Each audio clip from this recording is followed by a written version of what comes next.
Слънцеломи на Вида Делчева. Много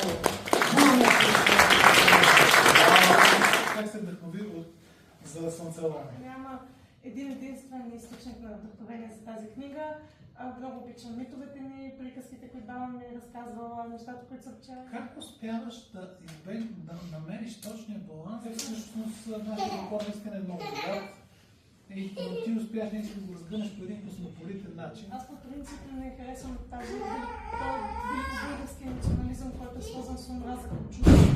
Харесвам родолюбието, което се свързва с обич към родното. Тоест, обичайки това, което си, това, което е народът и държавата, земята ти, да не е непременно отричане на чуждото, е просто познаване на себе си, но и почитане на предците ти, на историята. Въпреки, че книгата е завършена, оставам с впечатлението, че ти отнесеш и следващи части, с които да разгърнеш още повече този свят. Прав ли съм? Имам някаква идея, все още не съм много напреднала с изпълнението, но по принцип имам такава идея. Оставих си нещо маничко, което може да продължи. Пък дали ще стане, кога ще видим.